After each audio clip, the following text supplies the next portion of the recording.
My mom would be at all my sporting events. Let's say I was playing football, okay? My mother would be on the sidelines, and if the play on the field started going one way, my mother would run along like, Mark, get him, get him! I'd be like, oh my gosh.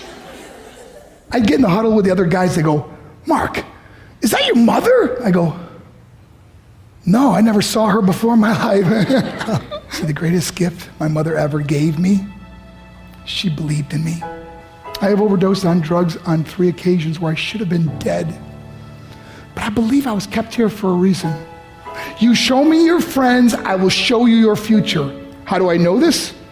I hung out with losers, and I became the biggest loser of them all because I gave up everything I dreamt about as a little boy because of who I chose to surround myself with. My friends would drive me home at 2, 3, 4 in the morning. We'd be drunk and high, laughing in the car. We'd pull up in front of my house in New York. They go, Mark, the light's on. I go, oh man, my mother's up. See, my mom wouldn't go to bed until she knew her son was still alive.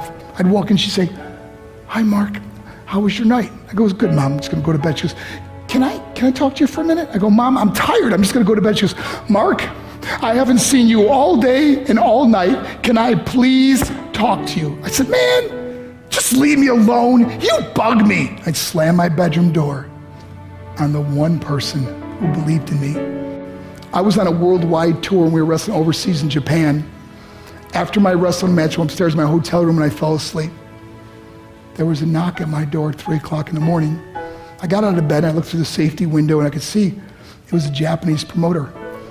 So I opened the door and he said, Mark, you need to call home. There's been an emergency.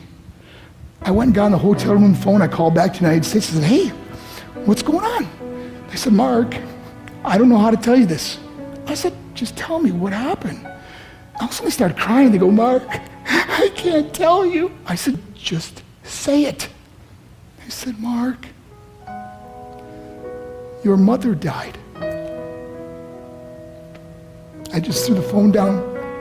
I ran out of my hotel room.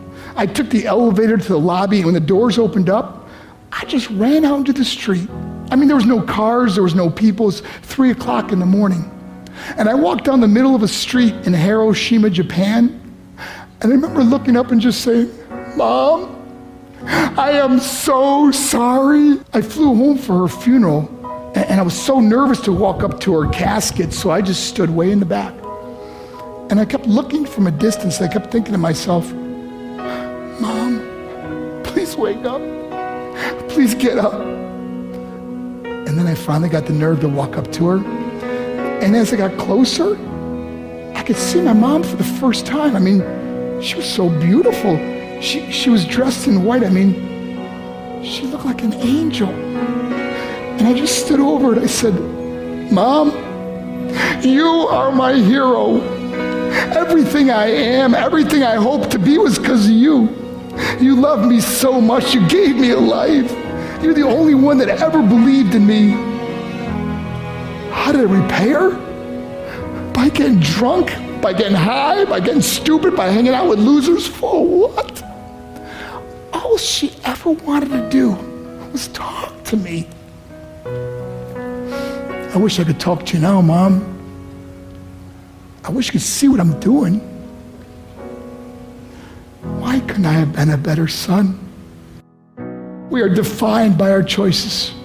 But if you surround yourself with people involved in drugs and alcohol and pills, it's a dead end. I'm not here to preach to you. I'm here to tell you I lived that life. It leads to broken hearts, broken relationships, broken dreams, and death. For what? To get high? If you have a mother or a father, when you go home, tell them how much you love them. See, my whole life was about being rich and famous. I had to be a millionaire. I had to win the race. I had to win the race at the expense of my marriage, my family, my friends. For what? To be all alone in the world? I learned what is truly important, and that is how precious this gift of life is, and our families, and how quickly it can be taken away. See, I no longer live in time, I live in moments. See, it's not what's in your pocket that matters, it's what's in your heart that truly matters. Love Love is just a word until somebody comes along and gives it meaning. You're the meaning.